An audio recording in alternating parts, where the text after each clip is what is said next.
எம்ஸ் equal to M அகாடமியுடைய YouTube சேனலுக்கு உங்களை வரவேற்கிறேன். நம்ம 9th ஸ்டாண்டர்ட் சிபிஎஸ்சி ஐசிஎஸ்சி பார்த்துருக்கோம். சாரி 9th ஸ்டாண்டர்ட் ஐசிஎஸ்சி பார்த்துட்ருக்கோம். ரேஷனல் அண்ட் இர்ரேஷனல் நம்பர்ஸில் எக்ஸசைஸ் 1B பார்த்துட்ருக்கோம்.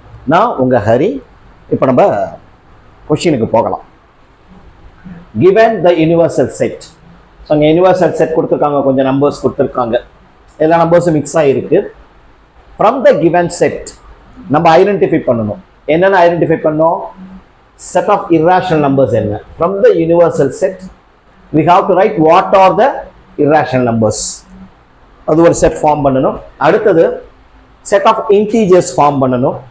அடுத்தது set of non negative integers form பண்ணணும். அடுத்தது set of rational numbers find பண்ணணும். ரைட், முதல்ல ஃபர்ஸ்ட் கொஸ்டின் ஆன்சர் பண்ணுவோம். Set of integers, sorry set of irrational numbers first.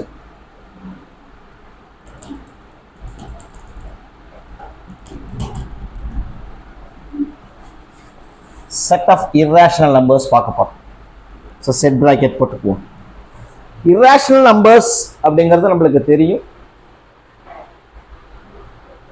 ஃப்ராக்ஷனாக இருந்ததுன்னா, தட் இஸ் p/q ஃபார்ம்ல இருந்து நான் டெர்மினேட்டிங் நான் ரெக்கரிங்காக இருந்தது அப்படின்னா, அல்லது ரூட் ஃபார்ம்ல இருந்து ரூட் அவுட் வெளியே ப்ராப்பராக எடுக்க முடியாதது அப்படின்னா இருந்தால் நம்ம அதை வந்து irrational நம்பர்ஸ் அப்படின்னு சொல்லுவோம். இப்போ இதான் யூனிவர்சல் செட். -6 எடுத்துக்கங்க, -5 3/4 எடுத்துக்கங்க. இது 4ல முடியுது. நம்ம நேற்று ஏற்கனவே பார்த்துருக்கோம். டினாமினேட்டர் Q வந்து 2 பவர்லையோ அல்லது 5 பவர்லையோ அல்லது போத் 2 பவர் அண்ட் 5 பவர்ல இருந்துச்சு அப்படின்னா டெர்மினேட்டிங் டெசிமலா இருக்கும். அப்ப இது வராது. அதே மாதிரி -√4 அப்படின்னா √4ல இருந்ததுன்னா 2 × 2 அப்படின்னு நம்மளால எழுத முடியும். ஸோ அப்ப இது கிடையாது. அதே மாதிரி டினாமினேட்டர் 5 பவர்ல இருக்கு, டெர்மினேட்டிங்கா இருக்கும். 2 பவர்ல இருக்கு 8 அப்படிங்கிறது. ஸோ 0 அப்படிங்கிறத சொல்ல முடியாது. 4/5 சொல்ல முடியாது. 1 2/3 இது வருதே அப்படின்னு எடுத்துக்கங்க. இந்த 1 2/3 அப்படின்னு எடுத்துப்போம். எல்சிஎம்மா 3 எடுத்துட்டீங்கன்னா 3 × 1 3, 3 + 2 5. ஸோ 5/3 அப்படின்னா 5 3ஆல டிவைட் பண்ணும். 1 3 is 3, பேலன்ஸ் 2, பாயிண்ட் வச்சு 0. 6 3s are 18, திருப்பி 2 6. இப்போ பாருங்க, இந்த 6 ரிப்பீட்டிங்கா வருது. நான் டெர்மினேட்டிங் ரிப்பீட்டிங். அப்போ இதுவும் எனக்கு ரேஷனல் நம்பரா தான் இருக்கும். ஸோ அப்போ அதுவும் வராது. ஸோ √8 அப்படின்னு எடுத்துக்கலாம். √8 கிடைக்கலாம் 1. எப்படி √8 சொல்றேன் அப்படின்னா, √8 √4 × 2 அப்படின்னு எழுதுவீங்க. ஸோ 4 ரூட்ல இருந்து எடுத்தீங்கன்னா 2 √2 வரும். 2ங்கிறது ஒரு ரேஷனல் நம்பர், √2ங்கிறது ஒரு irrational number. So product of rational and irrational is irrational அப்படின்னு பார்த்துருக்கோம். அப்போ இது ஒரு irrational நம்பர் அப்படின்னு வந்துடும். √8 எடுத்துக்கலாம். 3.01 அப்படின்னு எடுத்துட்டீங்க அப்படின்னீங்கன்னா டெர்மினேட் ஆகிடுது டெசிமலுக்கு அப்புறம். அப்போ இது கிடையாது. ஸோ π அப்படிங்கிறது எடுத்துக்கலாம். அடுத்தது 8.47 டெசிமல், பட் டெர்மினேட் ஆகிடுது. அப்போ அதுவும் irrational கிடையாது. ஸோ √8, π அப்படிங்கிறது மட்டும்தான் நம்மளுக்கு செட் ஆஃப் irrational நம்பர்ஸ் அப்படிங்கிறதுக்கான ரீசன். அடுத்தது second,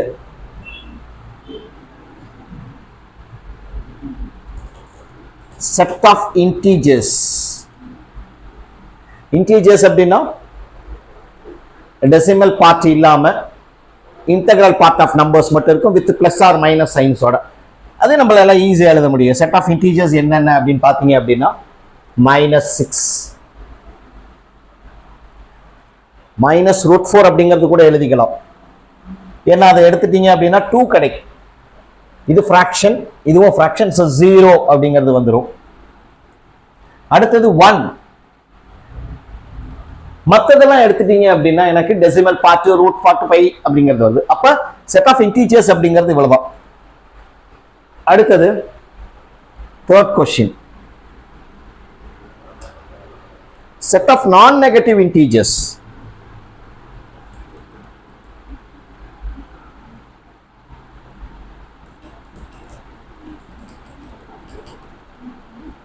set of non negative integers அப்படின்னு எடுத்துட்டீங்கன்னா, நெகட்டிவ் இல்லாம இன்டீஜர் பார்ட்ல இருந்து மட்டும் எடுத்துட்டீங்க அப்படின்னா என்ன வரும்? எனக்கு 0 கிடைக்கும், 1 கிடைக்கும். இதுதான் set of non negative integers. So அப்போ அந்த 3 கொஸ்டின் நமக்கு கிளியரா புரியுது. இப்போ இந்த 3 கொஸ்டினை பார்த்துக்குவோம். 4th question set of rational numbers என்ன அப்படின்னு எழுத போறோம். ஸோ இந்த 3 கொஸ்டின் நல்லா பார்த்துட்டோம் இல்லையா? இப்போ 4th கொஸ்டின் இதை நான் ரப் பண்ணிட போறேன். 4th கொஸ்டின் பாருங்க. செட் ஆஃப் ரேஷனல் நம்பர்ஸ் எழுத போறோம். 4th question.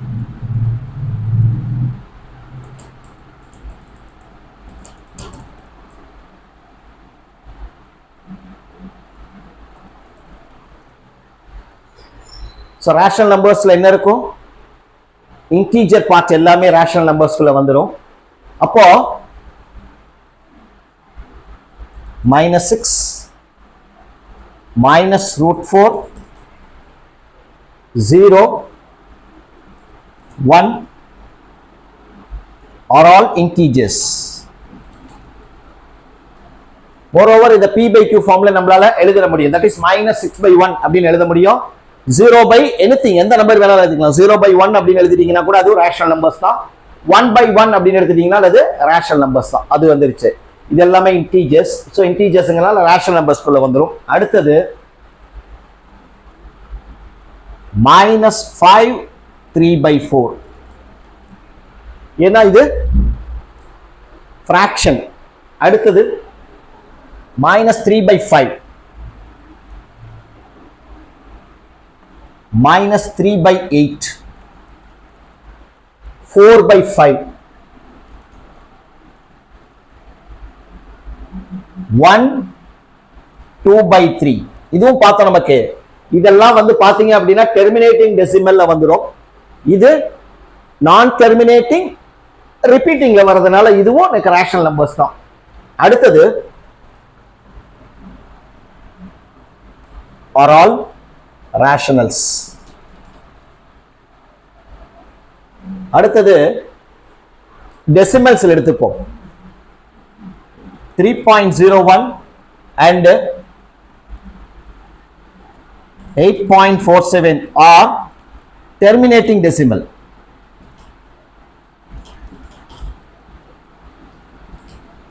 So terminating decimal இருந்தாலும் அது என்னவா இருக்கும்? எனக்கு irrational நம்பரா இருக்கும். So set of irrational numbers அப்படின்னு வரும்போது என்னென்ன வரும் அப்படின்னு பாருங்க.